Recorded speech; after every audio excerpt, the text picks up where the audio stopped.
చిన్నేయై కైవల్యాశ్రమమై చలాచలబోధయై రమణీయమాయే రమణీయమాయే. కార్తీకమందు గంగాధరునకభిషేక బిల్వార్చన భస్మదీపధూప హారతుల సేవ హరనామమే.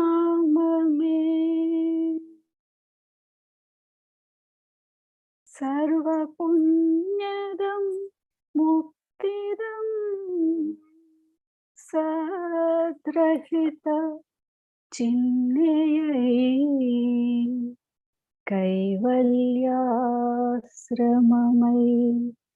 చలాచలబోధయై రమణీయమాయే రమణీయమాయే. భవనాసన నిరాశ్రయ నిరాధార నిశ్శబ్దమై విశ్వేశ జగదీశ్వర పరమేశ్వరానుసంధాన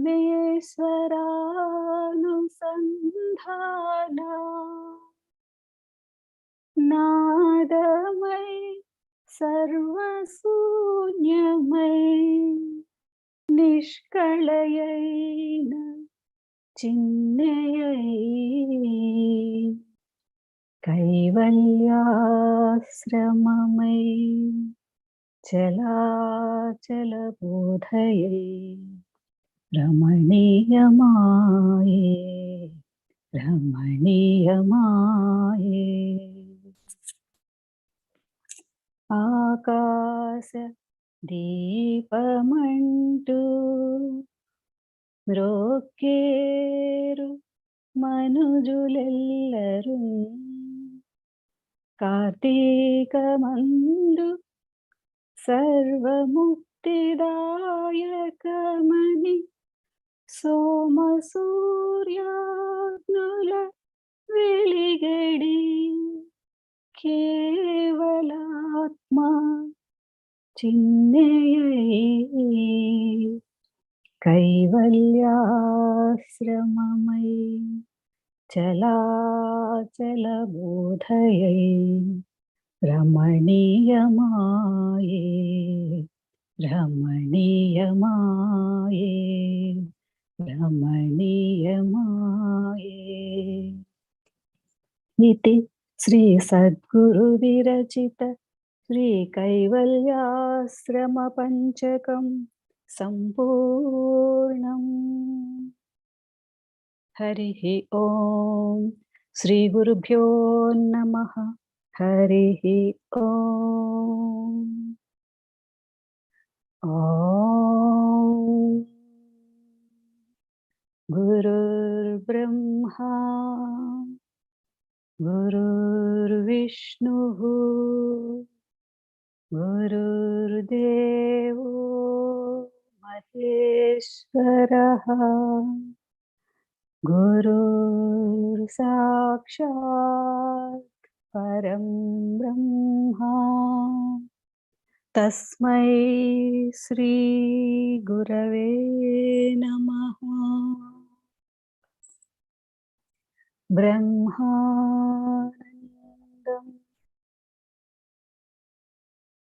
పరమసుఖదం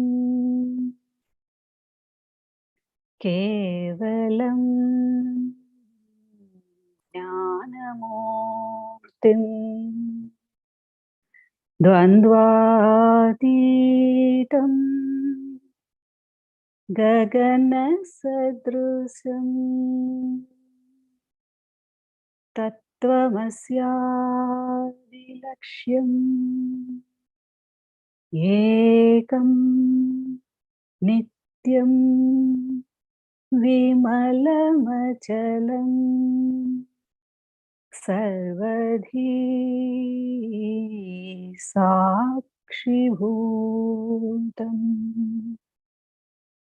भावातीतम्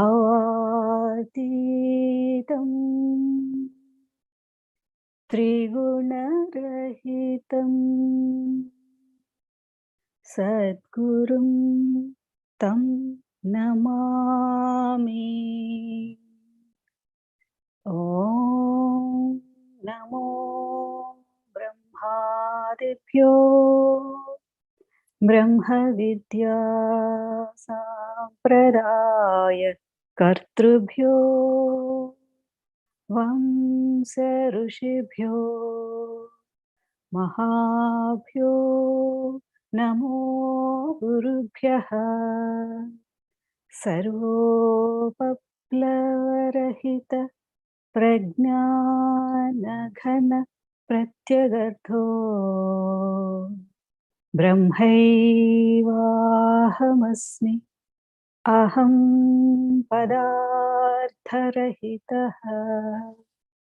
सदाशिवसमारम्भाम् व्यासशङ्करमध्यमाम् अस्मदाचार्यपर्यन्ताम् वन्दे गुरुपरम्पराम्।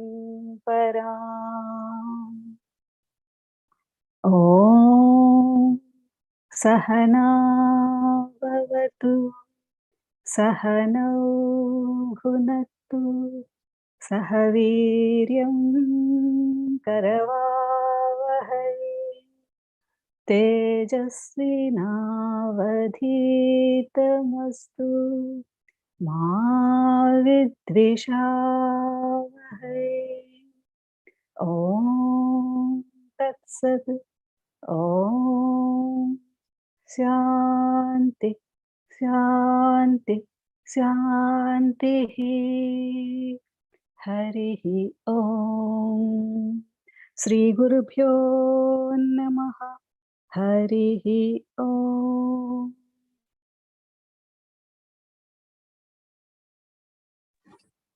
హరి ఓం అమ్మ. చదవండి. 80వ శ్లోకం అండి. సగం దూరం వచ్చామా మనం? ఇంకా ఎక్కువే ఉంది, తక్కువే ఉంది. ఎన్ని? మొత్తం ఒక 200 దాకా ఉన్నాయండి. ఇంకా సగం దూరం రాలేదండి. 80వ శ్లోకం. యావత్ కల్పాంతకో దేహ స్థావదేహి గురుం స్మరేత్ గురులోపో న కర్తవ్యః స్వచ్ఛందో యది వా భవేత్. తాత్పర్యం: ఓ పార్వతీ, బ్రహ్మ సృష్ట్యంతము వరకు దేహమున్నంత మట్టుకు గురువును స్మరించవలయును. స్వేచ్ఛావృత్తి గలవాడైనను గురువునకు ఏ విధమైన భక్తిలోపము చేయకూడదు. యావత్ కల్పాంతకో దేహస్థావత్ దేహి గురుం స్మరే. మానవుడు గురువు గారిని ఎంతకాలం ఆశ్రయించి ఉండాలి అని ప్రశ్న. అందరికీ సందేహం వస్తూ ఉంటుంది. ఏమంటే ఎంతకాలం మేము ఆత్మవిచారణ చేయాలి, ఎంతకాలం మేము బ్రహ్మానుసంధానం చేయాలి, ఎంతకాలం ఈ శాస్త్రాధ్యయనం చేయాలి, ఎంతకాలం సాధన చెయ్యాలి, ఓ సంవత్సరం సరిపోతుందా, ఓ 12 ఏళ్ళు సరిపోతుందా, ఓ 36 సరిపోతుందా, ఇలా ఏమిటేమిటో ఎవరికి వాళ్ళు లెక్కలు అడుగుతూ ఉంటారు. మన కైవల్యాశ్రమ సత్సంగ సభ్యుల్లో కూడా ఉంటారు. బాగా సీనియర్లు అయిన వాళ్ళు కూడా ఉంటారు, బాగా జూనియర్లు కూడా ఉంటారు, ఇప్పుడే వచ్చిన వాళ్ళు కూడా ఉంటారు. అందరిలో, మానవులందరిలో ఉంటుంది ఈ సందేహం. ఏమంటే ఎంతకాలం నేను సాధన చేయాలి? పరమాత్మ భగవద్గీతలో 2 ఉపదేశాలు చేశాడు. మమ సాధర్మ్యమాగతాః ఒక ఉపదేశం చేశాడు. నాకున్న లక్షణాలు ఏవైతే ఉన్నాయో అవి నీకొచ్చేదాకా. రెండో ఉపదేశం చేశాడు. బ్రహ్మ నిర్వాణ పుచ్చతి. బ్రహ్మగారు కల్పాంతంలో ఆయన కూడా వెళ్ళిపోతాడు. ఆయన సృష్టితో పాటు ఆయన కూడా వెళ్ళిపోతాడు. ఆయన వెళ్ళిపోయిన తర్వాత మిగిలి ఉన్నదేదో అది పరం. బ్రహ్మగారు ఉన్నంతసేపు సృష్టి వ్యవహారం అంతా బ్రహ్మగారే చూసుకుంటారు. స్వయంగా పరం అందులో కల్పించుకోవాల్సిన అగత్యం లేదు. కాబట్టి 2 అవధులు చెప్పాడు అనమాట పరమాత్మ, 2 ఉపదేశాల ద్వారా. అదే మాట గురుగీతలో కూడా చెప్తున్నాడు. భగవద్గీత అనేక శాస్త్రముల యొక్క సమాహారం. ఎంతకాలం సాధన చేయమంటారండి? మమ సాధర్మ్యమాగతా. పరమాత్మకు ఉన్నటువంటి లక్షణాలు నీ లక్షణాలు మ్యాచ్ అయ్యేదాకా, సాధర్మ్య ఒకే లక్షణాలతో నువ్వు పరమాత్మ జీవుడు బ్రహ్మము ఉండేంత వరకు. సరే, ఎలా సాధించమంటారండి? ఇది అయ్యే పనేనంటారా? ఎప్పటికైనా నేనేమో కించిదజ్ఞుణ్ణి, పరమాత్మేమో సర్వజ్ఞ. నేనేమో దేహం దాటి బయటకు వస్తే నేను లేననుకుంటా, ఆయనేమో విశ్వవ్యాపకుడు, బ్రహ్మాండమంతా వ్యాపించాడు, సర్వవ్యాపకుడు. నేనేమో అన్నింటిలో కలిసిపోయేటటువంటి సంగీ, ఆయనేమో అసంగుడు, దేంటోనూ గలవడు. మరి నేనేమో అన్నింటినీ అంటుకుంటూ ఉంటాను. నేనే కర్త, నేనే భోక్త అనుకుంటూ అన్ని నెత్తి మీద పోసుకుంటూ. ఆయనేమో అనంత బ్రహ్మాండాన్ని పనగోట తిప్పగలిగినటువంటి సామర్థ్యం కలిగినటువంటి వాడు. ఏ కర్త కాదు, భోక్త. పరమాత్మ లక్షణాలు ఏమో చూస్తే అలా ఉన్నాయి, జీవుడి లక్షణాలు చూస్తే ఇలా. మరి ఈ జీవుడు ఎప్పటికైనా, ఏ జన్మకైనా, ఏ సాధనతో అయినా, ఏ విచారణతో అయినా, ఏ జ్ఞానంతో అయినా ఏం చెయ్యాలి? యావత్ కల్పాంతకో దేహి. అయితే కల్పాంతం వరకైనా ప్రయత్నించాలట, లేదంటే కనీసం దేహం పడిపోయే వరకైనా ప్రయత్నించాలి. అంటే 2 అవకాశాలు ఉన్నాయట మానవుడు. దేహం పడిపోయే వరకు ప్రయత్నించవయ్యా బాబు. పతంజలి యోగ సూత్రాలలో పతంజలి అంటాడు, సత్వం పురుషయో శుద్ధే, సత్వం పురుషయో శుద్ధే కైవల్య. ఎంత శుద్ధి జరగాలయ్యా అంటే పరమం అయ్యేంతవరకు. ఉదాహరణ చెప్తా. పొలంలో ఒడ్లు పండుతాయి. పండిన ఒడ్లని అలాగే తెచ్చి వండి బియ్యం అన్నం తినగలుగుతామా? తినలేం కదా. ఆ వడ్లని అక్కడే బాగా గాలికి కురుపార పట్టాలి, పెడితే ఒళ్ళంతా పోతుంది, మంచి ఒడ్లు మిగులుతుంది. ఆ వడ్లతో పాటు మట్టి బిడ్డలు, రాళ్ళు, ఇంకా ఇతరత్ర పనికిరానివి కూడా వస్తాయి. మరి వాటన్నింటినీ తడి ఉంటుంది, వాటన్నిటికీ కూడా ఆరబోయాయి. ఆరబోస్తే అంతా ఆరిపోతాయి. ఆరిపోయినాక మళ్ళా వాటిని మిల్లుకి తీసుకెళ్ళేటప్పుడు బాగా జల్లెడబడ, జల్లెడ పెడితే అదంతా పోయి మంచి ఒడ్లు మిల్లు. ఇప్పుడు ఆ మంచి ఒడ్లు మిల్లులో వేసాం. వేస్తే ఊకంతా మొట్టమొదట తీసివేస్తాం. చూడండి ఎన్నిసార్లు బాగు చేయాలి. ఆ ఊకంతా తీసేసిన తర్వాత మళ్ళా అవి ఎర్రగా, మొదటి పట్టు బియ్యం ఎర్రగా, దంపుడు బియ్యం ఉంటారు. ఈ దంపుడు బియ్యం తినగలగాలి అంటే మరి కాస్త పళ్ళు గట్టిగా ఉండాలి, అందరూ తినలేరు. మరి గొంతు దిగడం కూడా కొద్దిగా కష్టమే, బాగా మెత్తగా వండుకోవాలి. పులిహార వండినట్టుగా, బిర్యానీ వండినట్టుగా, ఫ్రైడ్ రైస్ వండినట్టుగా మెతుకు మెతుకు అంటుకోకుండా ఉండాలంటే కష్టం. కానీ మరి వాటిని ఆ పైన ఎర్రగా ఉన్నటువంటి విటమిన్లు అన్ని ఒలిచేసి బాగా తెల్లగా బియ్యం పడుతుంది, అదంతా తౌడు కింద పోతుంది. ఇలా చేసి తెచ్చుకున్నాం. ఇప్పటికీ మళ్ళా అమ్మగారు ఇంట్లో దాన్ని బాగా కడగాలి. ఏమైనా రాళ్ళు గింజలు ఏమైనా ఉన్నాయో చూసుకోవాలి. అవన్నీ మళ్ళా గాలించాలి, చెరగాలి, పక్కకు పోయాలి, కడగాలి. అప్పుడు అన్నం. ఒక్క ముద్ద అన్నం వండుకోవడానికి ఎంత కష్టపడాలి. మరి సాక్షాత్తు పరమాత్మ, సాక్షాత్తు కైవల్యం. మమ సాధర్మ్యం ఆగత. ఎప్పటికైనా నువ్వు నా లక్షణాలను పొందాలి. ఏమిటట ఆయన లక్షణాలు? అచ్చమే పార్థ, నా కర్మ నేను కూడా కర్మ చేస్తున్నాను ఆయన. ఆ కర్మ దివ్యం. నువ్వు కర్మ చేస్తున్నావు, అది భవ్యం. ఎప్పటికైనా నువ్వు కర్మను ఎట్లా ఆచరించాలి? దైవీ కర్మగా ఆచరించాలి, అకర్మగా ఆచరించాలి. కర్మను ఆచరించకుండా తప్పించుకోవడానికి ఎవరికి వీలు, ఎంతటి వాడికి వీలు.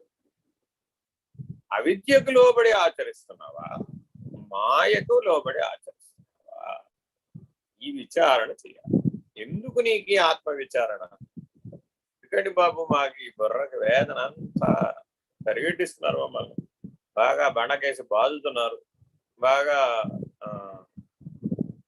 ఏమంటారు నాపరాయిని బాగా రుద్ది రుద్ది రుద్ది మెరుగు వచ్చేటట్లుగా చేస్తారు. ఫ్లోరింగ్ బండ వేయాలంటే అలా మెరుగు వచ్చేటట్లుగా బాగా రుద్ది రుద్ది రుద్ది మన బుద్ధిని ఎందుకు తయారు చేయాలి? ఆ కర్మ దైవీ కర్మ, అకర్మగా చేయడం మనకు అభ్యాసం లేదు. ఎంతసేపు కర్మ ఫలాసక్తి కలిగి ఉండి చేస్తున్నాడు. సరే ఏమండి, మరి ఆత్మానుభవం కలగాలి అంటే, నాకు ఆత్మజ్ఞానం కలగాలి అంటే ఏం చేయమంటారు? అందరు అడిగేది. గురుగీత కూడా అదే చెప్తారు. ఏమండి, యావత్ కల్పాంతకో దేహి, యావత్ దేహం పతనం అయ్యేదాకా ఓ పని చెయ్యాలి. ఏం పని చేయాలి? ఆత్మావారే ద్రష్టవ్యం, ఆత్మావారే శ్రోతవ్యం, ఆత్మావారే అనుమంతవ్యం, ఆత్మావారే నిధిధ్యాసితవ్యం. బృహదారణ్యోపనిషత్తు చెప్తున్నారు. ఏం చెయ్యాలి మానవుడు? బుద్ధి కలిగిన వాడందరూ ఏం చెయ్యాలి అని అడిగితే బృహదారణ్యోపనిషత్తు ఈ సూత్రం చెప్తుంది. నీకు బుద్ధి ఉందా లేదా? ఆ ఉంది స్వామి. ఆ ఉంటే ఈ పని చెయ్యి. ఏమిటి? ఆత్మనే చూడు, ఆత్మనే విను, ఆత్మనే అనుసంధానం చెయ్యి, అనుమంతవ్యం, ఆత్మావారే నిధిధ్యాసితవ్యం. నీ లోపలున్న అంతఃకరణాన్ని చూడమాక, పట్టించుకోమాక.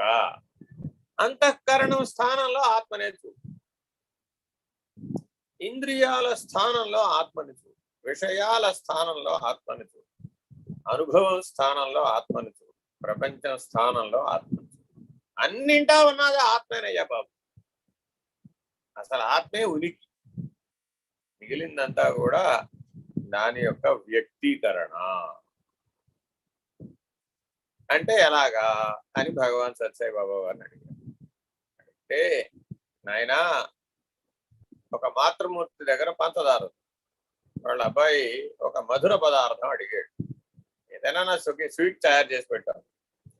ఇప్పటికప్పుడు అర్జెంటుగా వీడు స్వీట్ అడిగాడు, ఏం చెయ్యాలి అని ఆ తల్లి ఏం చేసిందంటే కాస్త శనగపిండితో కలిపి మైసూర్ పాక్ చేసేసింది. అంతే, ఆ పూటకు అయిపోయింది. మళ్ళా మర్నాడు మళ్ళా నా స్వీటు అన్నాడు.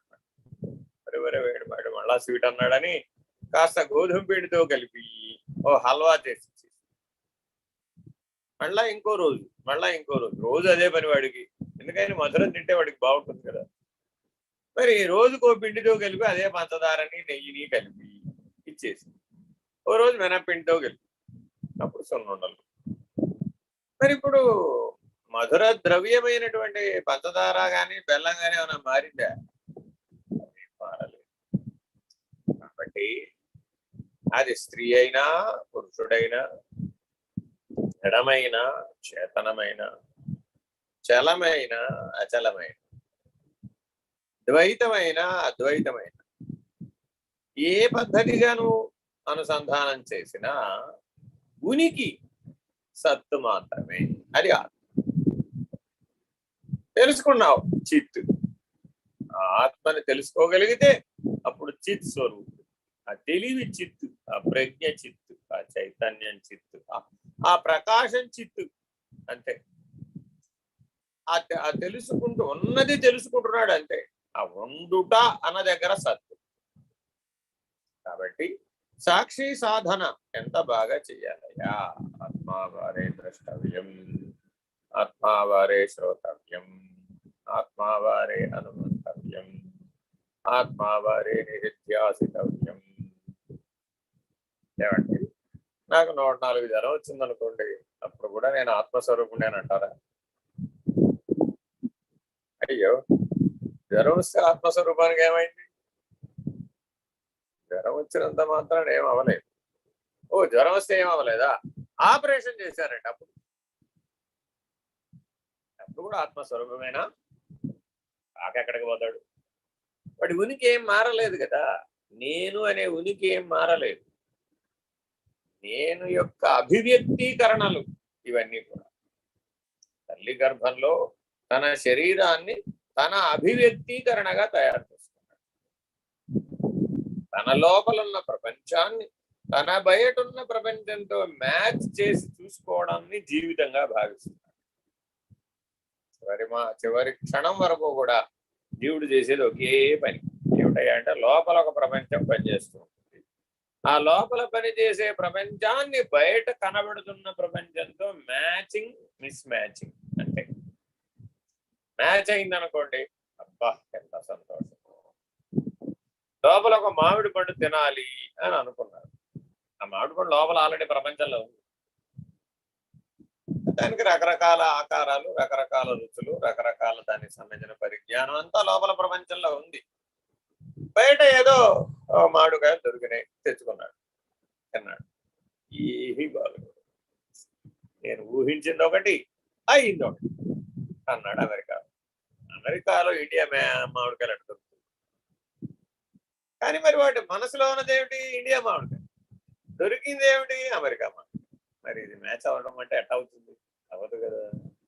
అసంతృప్తి.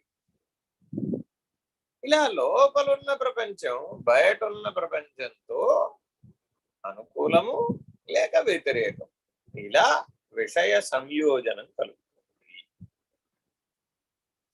ఏ రూపంలో అయినా సరే ఈ ఉదాహరణను మీరు అన్నింటికీ వినియోగించుకోవచ్చు. నీ ఇష్టదైవం ఆయన. ఎందుకు నీకు ఇష్టదైవం? ఏదో ఒక ఆయనకి షిరిడి సాయిబాబా, లేదు ఒక ఆయనకి నిర్భయానంద స్వామి, లేదు ఇంకొక ఆయనకి సత్య సాయిబాబా, లేదు ఇంకొక ఆయనకి ఏదో మెహర్ బాబా. వారే ఎందుకు గురువు అనిపించారు? వారే నీకెందుకు అలా తోస్తున్నారు అంటే, ఎవరిని చూస్తే నీకు సత్తు యొక్క స్మరణ కలుగుతుందో, నీ నిజ ఉనికి యొక్క స్మరణ కలుగుతుందో వాడే నీ గురువు అంటాడు భగవాన్ రమణ. నాకెవరండి గురువు? బాగా వెతుకు, బాగా అన్వేషించు, బాగా ప్రయత్నించి ఎవరి దర్శన మాత్రం చేత నీలో ఉన్నటువంటి ఆత్మ యొక్క స్వరూప జ్ఞానం నీకు స్ఫురిస్తుందో. అందరినీ చూస్తే నీకు అది స్ఫురించదు మొదట్లో, అందుకని ఆత్మానుభవం లేదు కాబట్టి.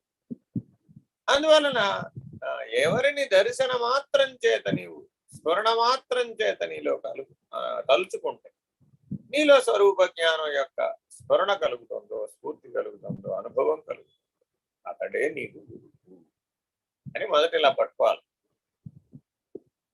ఏమంటే నాకెవరో తెలియలేదు అనుకో, సరే అయితే ఈశ్వరుడే గురువుగా పెట్టుకో. ఏం పోయింది? పరమాత్మనే గురువుగా పెట్టుకో. పరమాత్మ జగద్గురువు కదా, బ్రహ్మాండం అంతటికి గురువుగా పనికొస్తాడు. కొంతమందికి పనికొచ్చి కొంతమందికి పనికి రాకపోవడం అనే పరిస్థితి ఏముండదు. అందుకని పరమాత్మని గురువుగా పెట్టుకో. ఎందుకని గురువుగా పెట్టుకోవాలట? అమ్మవారిని కూడా గురువుగా పెట్టుకోవచ్చు. కొంతమంది అమ్మవారి ఆరాధకులు ఉంటారు, వాళ్ళ అమ్మవారిని కూడా గురువుగా పెట్టుకోవచ్చు. అమ్మ గురుమండల రూపిణి, జ్ఞాన వైరాగ్యాలను ఇస్తుంది. జ్యేష్ఠ మాసంలో వచ్చే పౌర్ణమి కామాఖ్య ఉపాసకులకు విశేషమైన రోజు. మరి ఆ కామాఖ్య ఉపాసన ఖడ్గమాల ద్వారా కానీ, అష్టోత్తర శతనామార్చన ద్వారా కానీ ఈ 3 రోజులు చేస్తారు. త్రిరాత్ర వ్రతంగా చేస్తారు. గౌహతి కామాఖ్య. అందరూ ఆచరించవచ్చు. రేపు ఈ గుప్త నవరాత్రులని 19వ తారీఖు నుంచి వారాహి నవరాత్రులు అంట, అవి కూడా ప్రారంభం అవుతాయి. ఇట్లా అనేక ఉపాసనలు అందుబాటులో ఉన్నాయి భారతదేశం. ఈ ఉపాసనలన్నింటికీ పరమగమ్యం ఆత్మజ్ఞానమే. ఈశ్వరారాధన చేసిన ఆత్మజ్ఞానం, అమ్మవారికి అర్చన చేసిన ఆత్మజ్ఞానం, గురువుని ఆశ్రయించిన ఆత్మజ్ఞానం, కట్టకడపడి మెట్టు స్వరూప జ్ఞానమే. స్వరూప జ్ఞానం లభించకుండా ఈ దేహి, మనలో పురుషత్రయం అని 3 ఉంటాయి. ఒకటి క్షర పురుషుడు, 2 అక్షర పురుషుడు, 3 ఉత్తమ పురుషుడు. క్షర పురుషుడు అంటే ఎవరు? పెండాండము, పెండాండములోని ఆహం. గుర్తుపెట్టుకోవాలి. క్షర పురుషుడు అంటే ఎవరు? పిండాండము, పిండాండములోని ఆహం. అంటే పాంచభౌతిక దేహము, పాంచభౌతిక దేహమే నేననేటటువంటి జీవుడు. వీడు ఒకటి నేను, ఒక నేను వీడు. వీడెవడు? క్షరపురుషుడు. రెండో నేనున్నాడు మనలోనే. వాడెవడు? బ్రహ్మాండం. అంటే ఆ సకల దేహములందు కూడా ఒక నేను. ఎవడికి వాడు వ్యష్టి నేను నేను నేను నేను అంటున్నాడు. ఎవడైతే ఉన్నాడో అనుభవంలో వాడిలో సర్వదేహములందు ఉన్నటువంటి నేను కూడా ఒకటి. 84 లక్షల దేవరాశులందా నేనుంది. పంచభూతాలంతటా నేనుంది. బ్రహ్మాండం అంతటా నేనుంది. అది అక్షరపు. అంటే బ్రహ్మాండము, బ్రహ్మాండములోని ఆహం. ఆ నేనేమో ఈశ్వరుడు, ఈ నేనేమో జీవుడు. ఎప్పుడైతే నువ్వు సాధన చేసి దైవీ భావనతో జీవించి సత్వం సంజాయతే జ్ఞానం అనేటటువంటి పద్ధతిగా సత్వగుణ స్థితిలో నుంచి గుణాతీత స్థితిలో ఎప్పుడైతే మేల్కొన్నావో, సమాధి స్థితిలో నుంచి సమాధికి సాక్షిగా ఉన్నటువంటి దైవీ స్థితిలో ఎప్పుడైతే మేల్కొన్నావో, అప్పుడు నీకు అనుభవం కలిగింది. ఆ అతీత మార్గంలో ప్రవేశించండి. ఆ 3 గుణాలకు అతీతంగా. అప్పుడు నువ్వు కల్పాంతం దాకా ప్రయత్నించాలి. అది అందులో రహస్యం. ఏమంటే ఇప్పుడు నన్ను కల్పాంతం దాకా ప్రయత్నించమంటారా, దేహం పడిపోయేదాకా ప్రయత్నించమంటారా అంటే అర్థం ఏమిటంటే 3 గుణాలలో కలిసిపోతూ, దేహంలో కలిసిపోతూ, శరీర భావనని పొందుతూ జీవభావంతోనే గనక నువ్వు జీవిస్తే కల్పాంతం వరకు ప్రయత్నించు.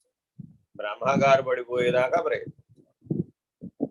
లేదంటే ఈ దేహం పడిపోయే వరకు ప్రయత్నిస్తే చాలు.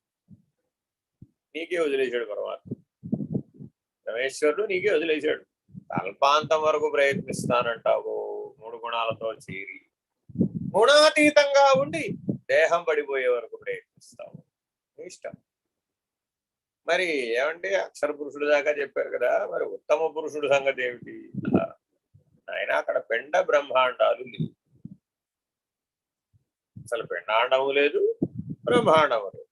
పిండాండములోని అహము లేదు, బ్రహ్మాండములోని అహము లేదు. అన్నీ కలిసిపోయి అన్ని కలిసిపోయి అఖండమైపోయింది.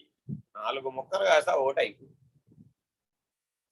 మెలకువ, కళ, నిద్ర, తురియం అని 4వదిగా చెప్పబడినప్పటికీ ఆ తురియంలో ఈ మెలకువ, కళ, నిద్ర కలిసిపోయింది. ఉన్నది తురియమే, మెలకువ, కళ, నిద్ర లేదు. అదేమిటండి? గురువు గారు మా కళ్ళ ముందే నిద్రపోయారు కదా, శుభ్రంగా రాత్రి 9 పడుకున్నాడు, పొద్దున 6 దాకా లేవలేదు. ఓహో అలాగా. అయినా ఆయనకు ఆత్మానుభవమే. నిద్రపోయినా కూడా ఆ నిద్రానుభవం కూడా ఆత్మానుభవం. సరే మేల్కొన్నాడు. మేల్కొన్నది కూడా ఆత్మానుభవం. ఏమంటే మధ్యలో ఆయనకేం కళలు రావంటారా? ఒకవేళ కళలు వచ్చినా కూడా అది కూడా ఆత్మానుభవం. ఆయన ఏం కర్మ చేయడంటారా? శ్రీకృష్ణుడు ఏం కర్మ చేయలేదా? చేసాడుగా. రథం తోలేడు. 18 రోజులు యుద్ధంలో బాగా దెబ్బలు తిని అర్జునుడు ఎన్ని బాణాలు తిన్నాడో అన్ని కృష్ణుడు కూడా అన్ని బాణాలు తిన్నాడు. అన్ని దెబ్బలు అయ్యి అన్ని గాయాలు అయినాయి. బాగా రోజు ఇంటికి వచ్చిన తర్వాత పాపం అర్జునుడు వెళ్ళి హాయిగా గాయాలకు వైద్యం చేయించుకుంటే కృష్ణుడు వెళ్ళి గుర్రాలు కడిగి, రథం కడిగి, వాటిని సిద్ధం చేసి, వాటి గాయాలకు మందు వేసి, వాటిని రెడీ చేసి మర్నాడు మళ్ళా యుద్ధానికి వెళ్ళాలి కదా. మరి ఆ సేవలన్నీ శ్రీకృష్ణుడు చేశాడు. మరి ఇప్పుడు అవంతా కర్మ కాదా? ఆత్మానుభవం పరమాత్మ స్థితిలో ఉండి చేశాడు. ఉత్తమ పురుష స్థితిలో ఉండి చేశాడు.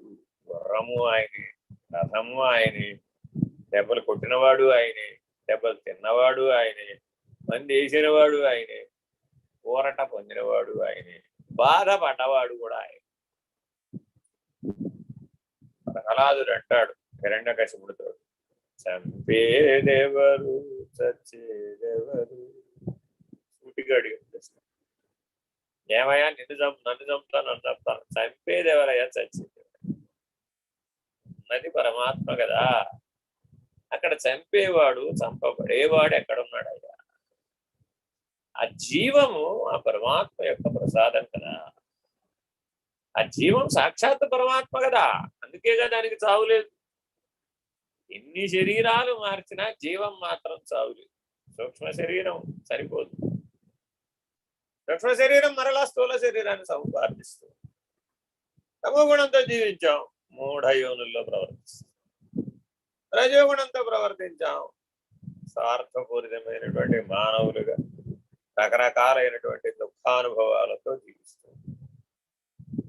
ఊర్ధ్వం గచ్చంతి సాత్విక. ఆ స్వరూప జ్ఞానం దిశగా సత్వగుణ సముద్భవమైనటువంటి మానవులు ఆ స్వరూప జ్ఞానాన్ని ఊర్ధ్వంగా ప్రయాణం చేసి పరిణమించింది పరిపక్వతతో ఆ జ్ఞానాన్ని పొందుతారు. మధ్యే తిష్టంతి రాజసాహ. గుణత్రయ విభాగ యోగం చెప్తుంది. అంటే మధ్యలో ఉంటారట. అంటే భూలోకం, భూవర్లోకం, సువర్లోకం. మనకి 3 లోకాలు ఉన్నాయి. భూలోకం అది మధ్యలోకం. మనం అంతా రజోగుణంతో ఉన్నాం కాబట్టి మానవులుగా మిశ్రపు టెరుకతో పుట్టాం. ఈ గుర్తుపెట్టుకోవాలి. ఇంకా కొన్ని జీవులు అధోముఖమైనటువంటి జీవులు అంటే అమీబా నుంచి చతుష్పాద జీవుల వరకు, అంటే 4 కాళ్ళతో నడిచే జీవుల వరకు అన్ని మూఢయోనులే. ఎందుకంటే వాటికి బుద్ధి వికాసం లేదు కాబట్టి, వాటి మూఢత్వాన్ని అవి పోగొట్టుకోలేవు కాబట్టి. ఆయా జీవరాశి అంతా తమోగుణ జీవులు, జడ చేతనముల యొక్క విమర్శ చేసే అవకాశం లేనటువంటి జీవితం. ఏదో ఒక మానసిక వికలాంగుడు, మనవుడే కానీ ఒక మానసిక వికలాంగుడు, మరి మూఢత్వం వచ్చేసింది. తస్మాత్ మూఢయోనిషు. అందుకని తమోగుణంతో జీవించకూడదు. ప్రయత్నించి తమోగుణాన్ని విడవాలి. ఈ సాధనలన్నీ దేనికోసం? తమోగుణాన్ని విడవడానికి. తమోగుణం యొక్క లక్షణాలు ఏంటి? ప్రమాదాలస్య నిద్రాభి అగ్నిభద్నాతి భారత. ప్రమాదం అంటే యాక్సిడెంట్ కాదు. బ్రహ్మనిష్ట నుంచి చ్యుతి కలగడం. అప్రమత్తంగా ఉండవలసిన వాడు ప్రమత్తుడై ఉంటాడు. అంటే అర్థం ఏమిటంటే, ఓ మాస్టారు స్కూల్లో పిల్లలందరూ కూడా పొద్దున్నే చిన్నప్పుడు 6 గంటలకే స్కూల్, 6 గంటలకల్లా క్లాసులో ఉండాలి. పిల్లలందరూ 4ంటికో 5ంటికో లేచి రెడీ అయ్యి ఏదో తినేసి వచ్చేస్తారు. అందరూ 6ంటికల్లా క్లాస్లో కూర్చుంటారు. చిన్నపిల్లలు మరి 6ంటికే క్లాస్కి రమ్మంటే మరి అందరూ నిద్ర కదా, బద్ధకం కదా, తూగుతూ ఉంటాడు. మరి పోగొట్టాలంటే ఏం చేయాలి? అందరు నిలబడండి రా, సిట్ స్టాండ్ చేయిస్తారు అనమాట కాసేపు పిల్లలందరూ. ఎందుకని అంటే ఆ నిద్ర పోతుంది. ఇంతలో ఒకడు అన్నాడు, లేవడానికే బద్ధకంగా ఉంటే మీరు నిలబడమంటారు ఏమిటండి? అది పోతుందనేరా బాబు నిలబడమనేది అన్నాడు. కాబట్టి ఇలా ఈ సాధన అంతా ఏమిటంటే నిద్రపోయేవాడిని మేలుకొలపడం. మీరు అర్చనలే చేయండి, ఆరాధనలే చేయండి, హోమాలే చేయండి, అభిషేకాలే చేయండి. ఇవన్నీ ఏమిటాయి అంటే మనలో ఉన్నటువంటి తమో గుణాన్ని పారద్రోలటానికి. అప్పుడు ప్రమత్తత పోయి అప్రమత్తత వస్తుంది. ఆలస్యం ఉండదు. ఇక ప్రమత్తత పోయిందంటే చాలు, ఇక వెంటనే టైంకి వచ్చేస్తాడు. చూడండి, మన వాళ్ళందరూ కైవల్యాశ్రమానికి రాగానే తెల్లవారుజామున 3ంటికి లేచేస్తారు. టక్టక 4 గంటలకల్లా రెడీ అయిపోతారు. 4:30 కల్లా రెడీ అయిపోతారు. 5ంటికల్లా సత్సంగానికి వచ్చేస్తారు కంపల్సరీ. ఎందుకని? మరి ఆశ్రమం దేనికోసం వచ్చాం? హాయిగా నిద్రపోవడానిగా అని గుర్తిస్తారు.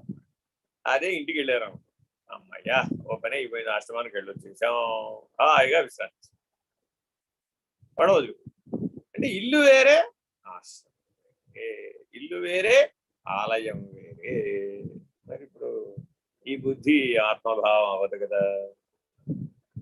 ఆత్మావారే ద్రష్టవ్యం, ఆత్మావారే శ్రోతవ్యం, ఆత్మావారే అనుమంతవ్యం, ఆత్మావారే నిధిధ్యాసితవ్యం. అట్లా చేయాలి కదా. అప్పుడు ఇంట్లో ఉన్నా కూడా ఆత్మస్వరూపుడివే కదా, ఆలయంలో ఉన్న ఆత్మస్వరూపుడివే, ఆశ్రమంలో ఉన్న ఆత్మస్వరూపుడివే, గాఢ నిద్రావస్థలో ఉన్న ఆత్మస్వరూపుడివే, మెలకువలో కర్మశీలివై ఉన్నా కూడా ఆత్మస్వరూపుడివే. నీ ఉనికి మారటం లేదు, అది సత్. మారనిదేదో అది సత్. Very very important. ఆ మారని సత్ యొక్క ప్రకాశాన్ని గుర్తిస్తే చిత్తు. ఆ మారని సత్తుకో లక్షణం ఉంది, ఒకే ఒక లక్షణం ఉంది, అదేమిటంటే ప్రకాశం. ఆ ప్రకాశ మాత్రం చేత మాత్రమే అది గుర్తించడానికి వీలు. ఈ కళ్ళు మూసుకుంటే ఎప్పుడు ప్రకాశమే ఉండాలి, చీకటి ఉండవు. అది నిద్రావస్థ అయినా, మెలకువైనా, ధ్యానమైనా, మరొకటైనా. కళ్ళు తెరిచినా ప్రకాశమే, కళ్ళు మూసినా ప్రకాశమే. కేవల ప్రకాశం మాత్రమే నేను అనేటటువంటి అనుభవపూర్వకమైన నిర్ణయాన్ని పొందాలి. అంటే బ్రహ్మానుభవం అంటారు, బ్రహ్మనిష్ట అంటారు. ఆ ప్రకాశానికి ఏమి అంటావు కదా, నిర్లేపం కదా, నిరాకారం కదా. అది నల్లగా ఉందా, తెల్లగా ఉందా, కొన్ని ఎర్రగా ఉందా, బుర్రగా ఉందా, ఏ లక్షణాలు లేవు. పొట్టిగా ఉందా, పొడుగ్గా ఉందా, లేవు. లావుగా ఉందా, సన్నగా ఉందా, లేవు. నా కృష్ణం, నా శ్వేతం, నా పీతం అంటాడు. నా వర్ణం, నో వర్ణం. అదేమిటంటే ఒకసారి చెప్తే రెండోసారి ఎప్పుడు? నా వర్ణం, నా వర్ణాశ్రమాచారి. రంగే లేదు, రంగే కాదయ్యా, కులం కూడా లేదు. కులం లేదంటే కుల ధర్మము లేదు. దేనికి? ఆత్మస్వరూపాన్ని, సత్స్వరూపాన్ని, ప్రకాశ స్వరూపాన్ని. ఏ కులము నీదంటే గోకులం నవ్విందట. గోవులు చూడడానికి తెల్లగా, నల్లగా, ఎర్రగా కనబడతాయి కానీ వాళ్ళన్నీ ఒకటే కదా. ఆభరణాలన్నీ వేరువేరుగా కనబడతాయి కానీ బంగారం అంతా ఒకటే కదా. కొండలు వేరుగా కనబడతాయి కానీ మట్టి ఒకటే కదా. జీవులు భిన్న భిన్నాలుగా కనబడుతున్నారు కానీ బ్రహ్మం ఒక్కటే కదా. ఈ సత్యాన్ని గుర్తిరగాలట ప్రపంచాన్ని చూసి. అందుకుట ఈ ప్రపంచాన్ని బ్రహ్మం తయారు చేస్తుంది. అంటే ఇంత భిన్నమైన ప్రపంచం ఎందుకు తయారు చేసి మమ్మల్ని ఆకర్షణీయంగా ఎందుకు పెట్టారు మీరు? అంతా ఒకలాగానే పెట్టచ్చు కదా. అందరినీ తెల్లగాని, అందరినీ నల్లగాని, అందరినీ పొట్టిగాని, అందరినీ పొడుగ్గాని, అందరినీ బలహీనులు గాని, అందరినీ బలవంతులు గాని అని మానవుడు అడిగాడు అనుకోండి, నిజంగానే పరమాత్మ తథాస్తు అన్నాడు అనుకోండి, ఏమైపోదాం? చిన్నప్పుడు గలివర్స్ ట్రావెల్ అని ఒక చిన్న కథ చెప్తాను. ఆ గలివర్ అనే ఆయన ఏదో ఎక్కడికో పోతాడు, దీవికి పోతే అక్కడ దీవిలో అందరూ లిల్లీ పుట్లు. ఎవడు అడుగున్నర కంటే ఉండరు అనమాట. ఈయనేమో ఆజానుబాహుడు 7 అడుగులు. వీడిని చూసి వాళ్ళందరూ భయపడుతారు. అందుకే అదంతా ఒక ఊహా మాత్రపు కథ. ఎందుకని మరి ఇలాగా? తథాస్తు అన్నాడు బ్రహ్మగారు. అంతే. అలాగే మరి మానవుడు తన యొక్క అసంతృప్తి యొక్క ప్రభావం నిన్న మొన్న కూడా చెప్పుకున్నాం. తృప్తికి 3 స్థాయిలు ఉంటాయండి. ఒకటేమిటి? నిత్య తృప్తి. మొదటిదేంటి? నిత్య తృప్తి అంటే మారని దానిని గుర్తించడం ద్వారా తృప్తిని పొందుతాడు. నిత్యము అంటే మారని. ఏ సత్స్థితి అయితే ఉన్నదో దాన్ని గుర్తిస్తే చాలు, తృప్తి పడిపోతాడు. మారేదాన్ని గుర్తించకండి. ఇది నిత్య తృప్తి. రెండవ పద్ధతి అది నిరంకుశ తృప్తి. చివరిదనమాట నిరంకుశ తృప్తి. ఆ నిరంకుశ తృప్తి బ్రహ్మనిష్ట తర్వాత పరబ్రహ్మం అనే నిర్ణయంలో నిరంకుశ తృప్తి. కాబట్టి మొట్టమొదట ఏ స్థితికి రావాలట అంటే ప్రతి ఒక్కరూ నిత్య తృప్తికి రావాలి. అది ఆత్మానుభవం. అదే సమిష్ట్యానుభవంలో బ్రహ్మానుభవంగా పనిచేస్తుంది. ఆ తర్వాత పరబ్రహ్మం అనే నిర్ణయానికి వచ్చేటప్పటికి అది నిరంకుశ తృప్తిగా మారిపోతుంది. మరి జీవుడుగా కూడా నాకు కూడా తృప్తి ఉంది కదండి. ఇప్పుడు ఏమంటే మీ జీవితం ఎలా సాగుతోంది అని ఎవరైనా అడిగామనుకుంటుంది. ఏదో ఆనందంగా సాగుతుందనో, సుఖంగా సాగుతుందనో, తృప్తిగా ఉందనో ఏదో చెప్తాం సమాధానాలు. ఏనాయనా నిద్ర బాగా పోయావా, భోజనం బాగా చేసావా, జీవితం ఎలా ఉంది అన్నాం అనుకోండి, బాగానే ఉందండి అంటాం సార్వజనీనంగా. ఈ సార్వజనీనంగా అంతా బాగుంది అనేదంతా మారే దానిని, అనిత్యమైనటువంటి దాన్ని దృష్టిలో పెట్టుకోవచ్చు. కాసేపు దీక్ష ధరించినప్పుడు తెల్లటి వస్త్రాలు కట్టుకుంటాడు. అది అయిపోగానే ఎంత తొందరగా ఈ తెల్ల వస్త్రాలు తీసేసి మళ్ళా రంగురంగుల వస్త్రాలు కట్టుకుందామా అన్నాను. తెల్లటి వస్త్రాల్లోనే ఉండొచ్చుగా, దీక్ష కడితేనే ఉండాలా అన్నాం అనుకోండి, ఇప్పుడు తెల్లటి వస్త్రాలు ఏం బాగుంటాయండి, మధ్య మధ్యలో అయితే బాగుంటాయి. ఎక్కువసేపు రజోగుణం తమో గుణం అనే వర్ణాలు బాగుంటాయి. అన్ని వర్ణాలు కలిసిపోయిన శ్వేతవర్ణం మధ్య మధ్యలో వస్తే మాత్రమే బాగుంటుంది. అసలు శ్వేతవర్ణం లేకుండా దానికి రంగు ఎక్కడి నుంచి వచ్చింది, ఏ రంగైనా ఎలా రాదు. అలాగే కదలనిది ఆధారంగా ఉంటేనే కదిలేది తిరుగుతుంది. సత్యాన్ని గ్రహించాలి. ఎప్పుడు ఆధార ఆధేయ విమర్శ చేయాలట, తృప్తి అనేది నిర్ణయం చేయాలి అంటే ముందు నువ్వు ఆధార స్థితిలో ఉన్నావా, ఆధేయ స్థితిలో ఉన్నావా. అది తాత్కాలిక తృప్తి అయినా సరే ఆధార స్థితిలో ఉండి అనుభవించావు అనుకో, అప్పుడు ఆత్మస్వరూపాన్ని గుర్తిస్తాం.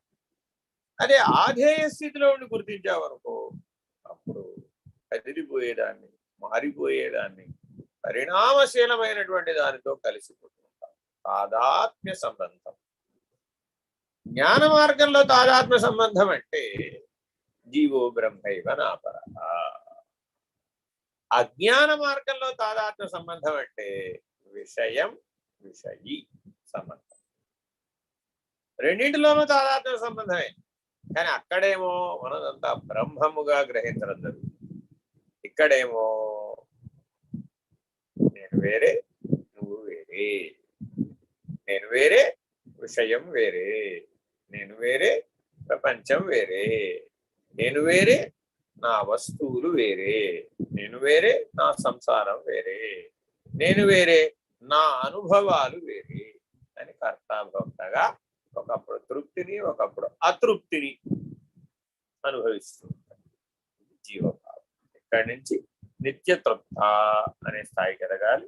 ఆ తర్వాత నిరంకుశ తృప్తి అనే స్థాయికి ఎదగాలి. తాత్కాలిక తృప్తి దగ్గర నుంచి నిత్య తృప్తి అంటే అనిత్య తృప్తి దగ్గర నుంచి నిత్య తృప్తికి మొట్టమొదట పరిణామం చెందాలి. ఆ తదుపరి నిరంకుశ తృప్తికి ఎదగాలి. ఇలా వేదాంత మార్గం, పారమార్థిక మార్గం మనకి దారి చూపుతుంది. కాబట్టి ఈ దేహం పడిపోయేంత వరకే లోపలే నేను నిరంకుశ తృప్తి పరబ్రహ్మం అనే నిర్ణయం పొందేదాకా జన్మరాహిత్య స్థితిని లక్ష్యంగా స్వీకరించిన వాళ్ళందరూ ఈ జన్మలోనే నాకు మోక్షం కావాలండి, ఈ జన్మలోనే జన్మరాహిత్యం అయిపోవాలండి, ఈ జన్మలోనే ఎరుక విడిచేయాలండి. సంతోషం. మలిన ఎరుక దగ్గర ఆగిపోకూడదు, మిశ్రపుట ఎరుక దగ్గర ఆగిపోకూడదు, శుద్ధ ఎరుక దగ్గర ఆగిపోకూడదు, అఖండ ఎరుక దగ్గర కూడా ఆగిపోకూడదు. అలా ఆగకుండా ప్రయాణం చేయాలి. జన్మరాహిత్యం కావాలి. మాటిమాటిగా ఆగిపోకూడదు. బజ్జీల బండి కనబడితే ఆగిపోయి, పానీపూరి బండి కనబడితే ఆగిపోయి, లేదంటే ఎవరో కనబడితే ఆగిపోయి, వినబడితే ఆగిపోయి, ఇలా రకరకాల పద్ధతులలో ఆగిపోతున్నాం అనుకోండి.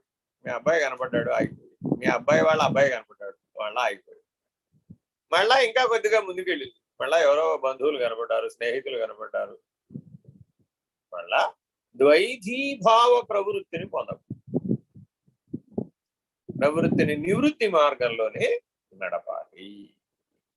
ప్రవృత్తిగా నడిపినంత కాలం జీవభావమే ఉంటుంది.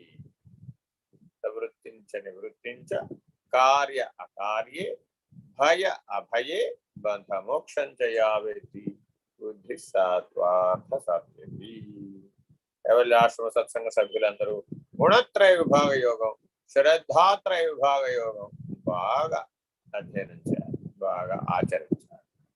ఇప్పుడే మీరు ఈ పరిస్థితులను దాటి ఈ జన్మలోనే కనీసం బంధరాహిత్యం, ఆ తదుపరి జన్మరాహిత్యం సాధించడానికి వీలు. తర్వాత శ్లోకం. మునిభిః పన్నగైర్వాపి సురైర్వాసాపితో యది కాలమృత్యుభయద్వాపి గురుః సంత్రాతి పార్వతీ. తాత్పర్యం. ఓ పార్వతి, గురుడు ఋషులు మొదలైన వారి యొక్క శాప భయము నుండి, కాలమందైన మృత్యు భయము నుండి శిష్యుని రక్షించుచున్నాడు. చాలా మంది సందేహం వస్తుంది, ఏమంటే గురువు గారు ఏం చేస్తారు అసలు?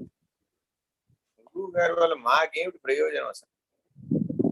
ఏమన్నా మా కష్టాలు తీరుస్తాడా, మా కోరికలు తీరుస్తాడా, మా జీవితాన్ని ఏమైనా మారుస్తాడా, మమ్మల్ని మారుస్తాడా, మా కుటుంబాన్ని మారుస్తాడా, అసలు ప్రపంచాన్నే మార్చేస్తాడా? ఈ గురువు గారి వల్ల ఏం ప్రయోజనమో మాకైతే ఏం అర్థం కావట్లేదండి అనేవాడు చాలా మంది. కానీ గురువు ఏం చేయాలి అసలు? గురువు ఏం చేస్తే గురువు అవుతాడు? Very very important.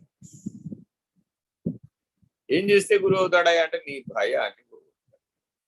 ఎలా అయితే పిల్లవాడు నడుస్తూ నడుస్తూ కింద పడ్డాడు, తల్లి చూస్తూ ఉంటుంది, కింద పడి పిల్లవాడు ఏడ్చాడు. అక్కడ ఏదో కాలుకి తగిలింది, ఆ తగలడం వల్ల నేను పడిపోయాను అనే భ్రాంతి చెందాడు. ఆ తల్లి పరుగు పరుగున వస్తుంది, వచ్చి ఆ పిల్లవాడిని ఎత్తుకుంటుంది, అని ఓదార్చి ఏం లేదు నాన్న, ఇక్కడ చూడు కావాల్సి వస్తే అని కాలుతో తన్ని చూపిస్తుంది. పొరపాటు అడుగులు వేసి పడిపోయావు తప్ప అక్కడ ఏం లేదు, నీకు అడ్డంగా ఏమీ రాలేదు, అది భ్రాంతి, ఏమీ లేదనేదే సత్యం అని తల్లి వాడి సత్య దర్శనం చేయిస్తుంది. మళ్ళా నేల మీద పడ్డవాడు ఏమైనా ఊరుకున్నాడా? మళ్ళా పరిగెట్టి అన్నాడు కదా అని ఆగొచ్చుగా, ఆగడం సహజ స్వభావం. సత్య దర్శనం అయిపోయిందిగా, అక్కడ ఏం లేదని తెలిసిపోయిందిగా, భ్రాంతి రహితం అయిపోయింది కదా, హాయిగా పరిగెట్టేసి మళ్ళా మామూలే. ఇలా ఎన్నిసార్లు పడిపోయినా తల్లి ఎప్పుడు ఏమని చెప్తుంది? లేదు నాన్న, అక్కడ ఏం లేదు, భయపడాల్సిన దానికి ఏమి లేదు అంటే భయాన్ని పోగొట్టమే తల్లి, తండ్రి, గురువు, దైవం యొక్క పని. ఒకరు ఒక్కొక్క స్థాయిలో పనిచేస్తారు. కర్మ వ్యవహారం వరకు, విషయ వ్యవహారం వరకు భయాన్ని పోగొడతారు తల్లి, తండ్రి. చీకటి అంటే భయం ఉంటుంది పిల్లలు. ఎవరో ఏదో చీకట్లో ఏదో ఉందని చెప్తారు. అదిగో అక్కడ పూచాడు ఉన్నాడు, ఇదిగో ఇక్కడ దయ్యం ఉంది, అదిగో అక్కడ భూతం ఉంది, ఇదిగో అక్కడ రాక్షసుడు ఉన్నాడు, ఎత్తుకుపోతాడు. లేదంటే పోలీసు వాడు ఉన్నాడు, ఎత్తుకుపోతాడని పోలీసు వాడిని కూడా వాళ్ళతో సమానం చేసి మాట్లాడతాడు. ఇంకా వాడికి జీవితంలో పోలీసు వాడు అంటే ఆ భయం పోదండి. చీకటి అయితే ఇంటికి రాలేడు, ఇక భయపడి పోతుంటాడు. మరి వీడికి పరిణామం రావాలంటే పరమాత్మ ఏం చెయ్యాలి? గురువు గారు ఏం చెయ్యాలి? పరమాత్మ ఏం చేస్తాడంటే చీకట్లోనే పనిచేసి ఉద్యోగం గొడవ. చీకటిలో భయం పోవాలంటే ఏం చేయాలి ఇప్పుడు అంటే, అసలు కన్ను పొడుచుకున్నా కనపడని చీకటిలో ఉద్యోగం చేసి ఉద్యోగం ఇచ్చేస్తాడు. నా జీవితం అలాగే జరిగింది. నా చిన్నప్పుడు ఎప్పుడో నాకు బుద్ధి తెలియనప్పుడు, అంటే నెలల వయసులో చీకట్లో చూపెట్టి ఏదో ఉందని భయపెట్టే నాన్నగారు కొద్దిగా బాల్యం 8 ఏళ్ల వయసు వచ్చేటప్పుడు చీకట్లో బయటికి పంపించి, కరెంటు పోయినప్పుడు బయటికి పంపించి ఆ చీకటి అనే భయాన్ని తాత్కాలికంగా పోగొట్టాడు. పరమాత్మ ఇది శాశ్వతంగా పోగొట్టాలని సంకల్పించాడు. సంకల్పించి భూగర్భంలో కన్నుపడుతున్నా కానరాని చీకట్లో పనిచేసే అవకాశం ఇచ్చాడు 10 ఏళ్ళు. నేను అనుకున్నా, ఓహో పరమాత్మ ఎంతటి వాడు. ఒక సంస్కారం రద్దయిపోవాలి అంటే ఎటువంటి జీవితాన్ని ఇస్తాడయ్యా? ఆ చదువుకునే అవకాశాన్ని ఇస్తాడు, ఆ ఉద్యోగం చేసే అవకాశాన్ని ఇచ్చాడు. 10 ఏళ్ల పాటు కాను ఒడుచుకున్న కానరాని చీకటిలో అందరితో కలిసి పనిచేసేటటువంటి అవకాశాన్ని ఇచ్చాడు. ఇప్పుడు ఏమైంది? చీకటి అంటే భయం శాశ్వతంగా, పగలు రాత్రి అనే భేదం లేదు. శాశ్వతంగా పగలు రాత్రి అనే ఏ భేదం లేదు. ఎందుకని? ఎప్పుడైనా ఒకటేగా, కనుబొడుచుకున్నా కానరాని చీకటికి ఎప్పుడైతే ఏముంది? పగలైతే ఏమిటి, రాత్రి. భూగర్భంలో పగలైనా ఒకటే, రాత్రి అయినా ఏం తేడా లేదు. పగలు రాత్రి అనే భేదం లేకుండా పోయింది. కానీ అది వ్యావహారికం, అంతర్ముఖం కాదు. అది ఆ అనుభవాన్ని ఉపయోగించారు స్వామి నిర్భయానంద. రాత్రి కూడా పాట చెప్పారు. పగలు రాత్రి భేదం లేదనే స్థితిలో నిలబెట్టారు. అక్కడేమో చీకటి అంటే భయం పోగొట్టారు. ఇక్కడేమో పగలు రాత్రి అనే భేదం లేని కాలాన్ని యొక్క భేదం లేనటువంటి పద్ధతిగా తీర్చిదిద్దారు. పరమాత్మ గురు రూపంలో సహాయం చేయకపోతే మన వల్ల అవుతుందా? ఏ సంస్కారానైనా రద్దు చేసుకోగలిగే శక్తి ఉంటుందా మనకి? లేదు కదా. కాబట్టి నీ జీవితంలో ఏ సందర్భం కలిగినా, ఏ సంఘటన కలిగినా దాన్ని గురువు దృష్టితో చూడు. నీ స్థానంలో గురువు ఉంటే ఎలా మాట్లాడతాడు, నీ స్థానంలో గురువు ఉంటే ఎలా రియాక్ట్ అవుతాడు. అందుకని పరమాత్మ అర్జునుడి భయం పోగొట్టడానికి ఏమంటాడంటే, నీకు నాకు భేదం లేదయ్యా, నువ్వు వేరే నేను వేరే అనుకుంటున్నావు, అందుకని ఎంతమంటే భయపడిపోతున్నావు. ఎంతమంది నేను చంపాలని భయపడిపోతున్నావు. ఏం భయపడమాక, నీకు నాకు భేదం లేదు. నాకే భయం లేదు కాబట్టి నీకు భయం. నాకు మృత్యు భయం లేదు, ఎందుకంటే నేను మృత్యుకే మృత్యువును. కాలోస్మి లోకక్షయద్భృత్ ప్రవృద్ధో లోకాన్ సమాహత్తుమిహత్ ప్రవృత్తః. నేను బలిష్టమైన కాలస్వరూపుడు. సకల బ్రహ్మాండాలు నాయందే పుడుతున్నాయి, నాయందే పోషించబడుతున్నాయి, నాయందే లయించబడుతున్నాయి. నేను కాలస్వరూపుడు అంటే అదే మాట స్వామి నిర్భయానంద. ఆయన కాలమే గురువై వస్తుంది చిట్ట చివరికి. ఆ కాలమే సర్వాధిష్టానము, ఆ కాలమే పరమేష్ఠి, ఆ కాలమే పరమేశ్వరుడు. దాటితే పరశివం, కాలాతీతమైతే పరశివం. మరి జాగ్రత్తగా ధరించాలన్న తత్వాతీత పరాత్మాహం మధ్యాతీత పరశివ మాయాతీత పరంజ్యోతి అహమేవాహమవ్యయ అని శంకర భగవత్పాదులు బ్రహ్మజ్ఞానావళి మాట్లాడుతున్నారు. కాబట్టి తత్వం గురించి తెలుసుకోవాలి, భయాన్ని పోగొట్టుకోవాలి. జీవుడుగా అన్ని భయాలు. ఏమండి, వెళితే ఏమవుతుందో భయం, వెళ్ళకపోతే ఏమవుతుందో, చేస్తే భయం, చెయ్యకపోతే భయం. ఏమంటే అమ్మాయికి పెళ్లి చేయమంటారా, వద్దంటారా? పెళ్లి చేస్తే అల్లుడు ఏమవుతాడో, అత్తగారు ఏమంటుందో అని భయం, అమ్మాయి బ్రతుకు ఏమవుతుందో అని భయం. కొన్ని చేయకుండా ఉంటావా, అది ఇంకా భయం. ఇలా జీవభావంలో అడుగడుగుకి భయమే కనపడుతుంది. జీవభావం అంటేనే భయం అసలు.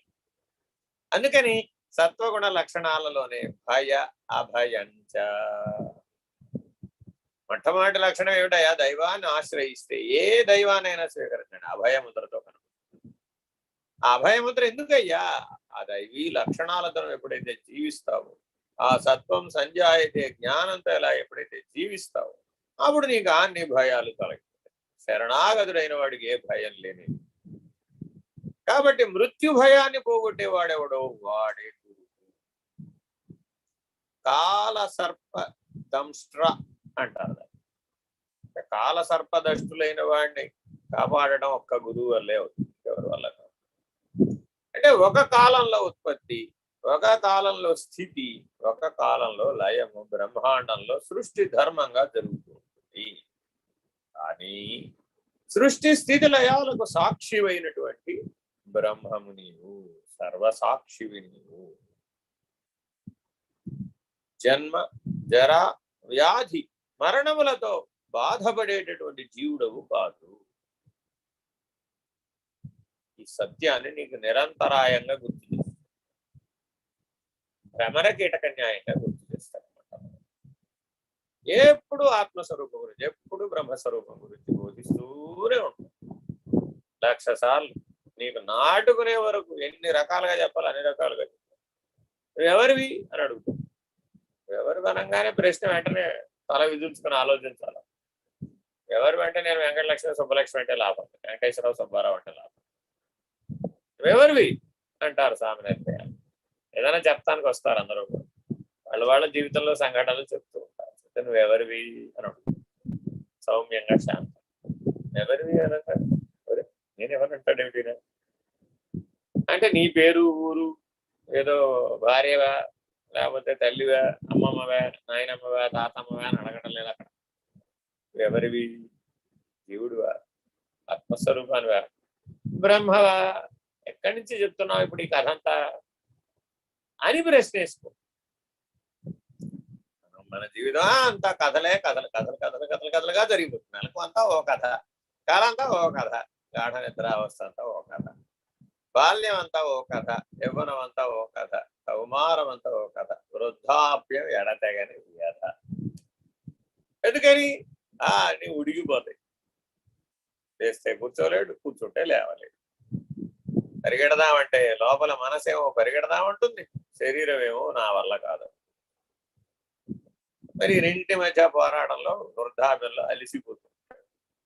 కనబడ్డవన్నీ తిందామంటుంది మనస్సు, శరీరం ఏమో నేను తింటే నేను అరిగించుకోలేను బాబోయ్ అంటుంది శరీరం. ఇలా ఈ రెండింటి మధ్య నలిగిపోతూ ఉంటాడు ఈ జీవుడు. వీడికి శరీరం మనస్సు, శరీరం మనస్సు అంతే, వీడికి అంతకుమించి వేరే ఇంకేం. నువ్వెవరివి? ప్రశ్న వేసుకో. ప్రతి కథ చెప్పే ముందు ప్రశ్న వేసుకో. నీకు నువ్వే ఆత్మకథ ప్రతిరోజు రాసుకో. ప్రశ్న వేసుకో. కాలచక్రానికి అధిష్టానంగా ఉన్నావా? కనీసం కర్మచక్రానికైనా అధిష్టానంగా ఉన్నావా?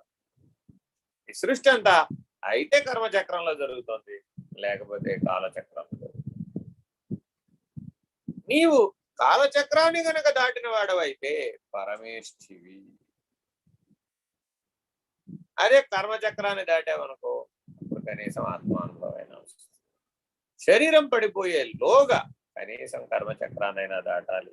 అవకాశం ఉంటే కాలచక్రాన్ని కూడా గురు కృపతో సాధించవచ్చు. ఏది అధిగమించాలన్నా ఆ అధిగమించే చిట్ట చివరి సహాయం గురువు ద్వారా జరుగుతుంది. ఎట్లా జరుగుతుంది అని స్వామి నిర్భయానందుల్ని 96లో ప్రశ్న. నువ్వు ఆ వలయంలో తిరుగుతూ ఉంటావయ్యా. ఎందుకని? ఆ వలయంలో నీకు కొన్ని ఆకర్షణలు ఉంటాయి. మూలాధారం అక్కడేవో ఆకర్షణలు, ఓ స్వాధిష్టానం అక్కడ ఆకర్షణలు, ఓ మణిపూరకం అక్కడ కొన్ని ఆకర్షణలు ఉంటాయి. అట్లా ఏ చక్రానికి ఆ చక్రం అక్కడ ప్రజ్ఞ పని చేస్తున్నప్పుడు, చైతన్యం అక్కడ పనిచేస్తున్నప్పుడు ఆ అనుభవం కలుగుతా ఉంటుంది. కలిగినప్పుడు మరి నీ వెంటనే ప్రశ్న రావాలి, నేనెవరినంటే అప్పుడు మరి ఆ అనుభవంలో మునిగిపోవుగా.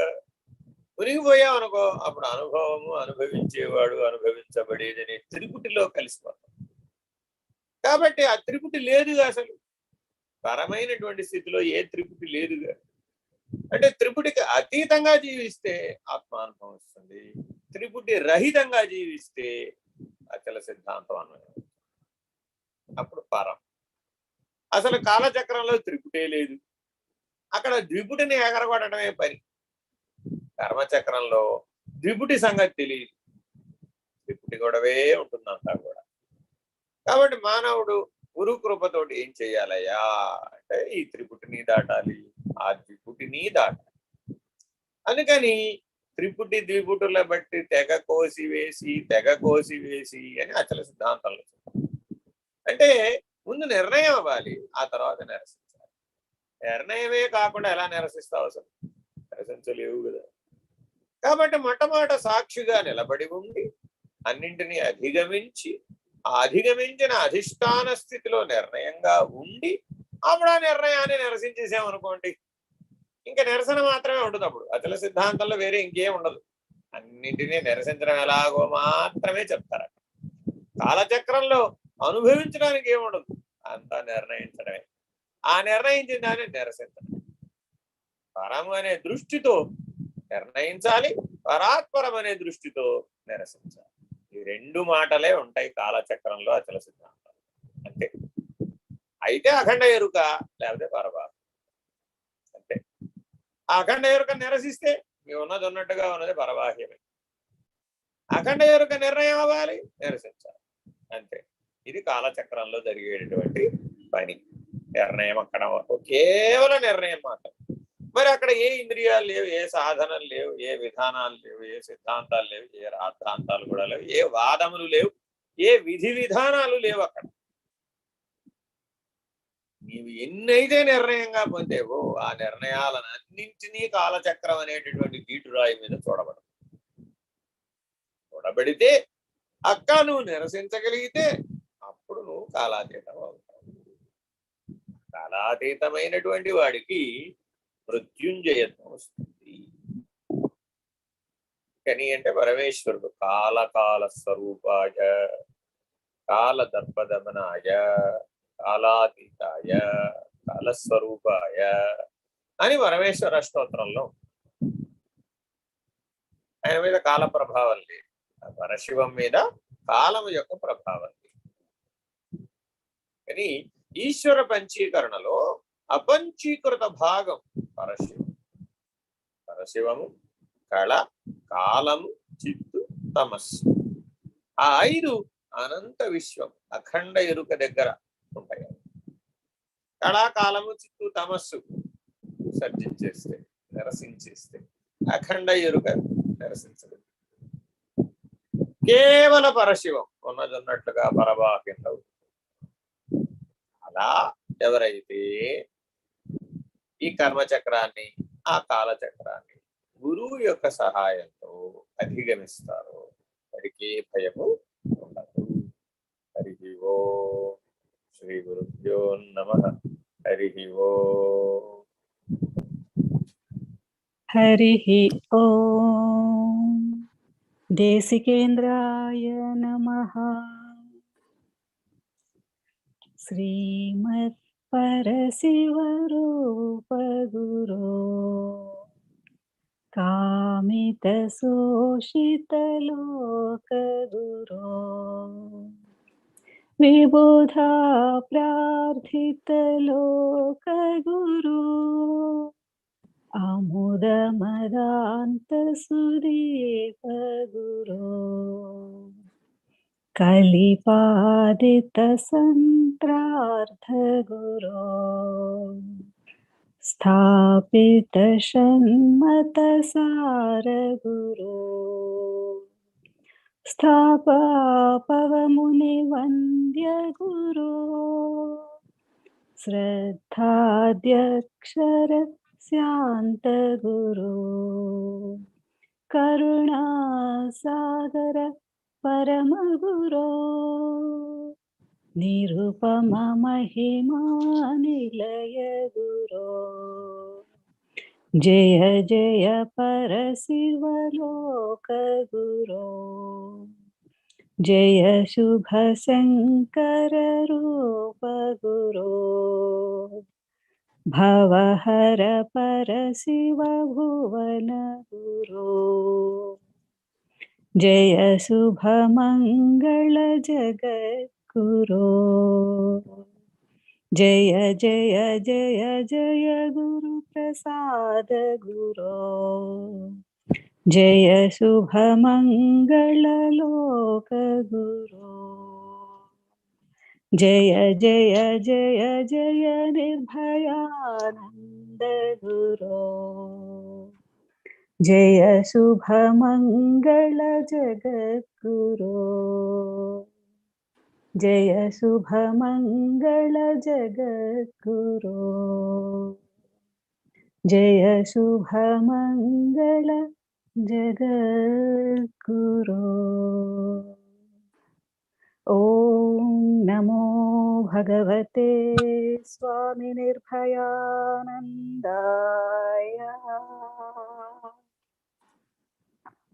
ఓం పూర్ణమదః పూర్ణమిదం పూర్ణాత్ పూర్ణముదచ్యతే పూర్ణస్య పూర్ణమాదాయ పూర్ణమేవావశిష్యతే. ఓం తత్సత్. ఓం శాంతి శాంతి శాంతి. హరి ఓం. శ్రీ గురుభ్యో నమః. హరి ఓం. నారాయణ. నారాయణ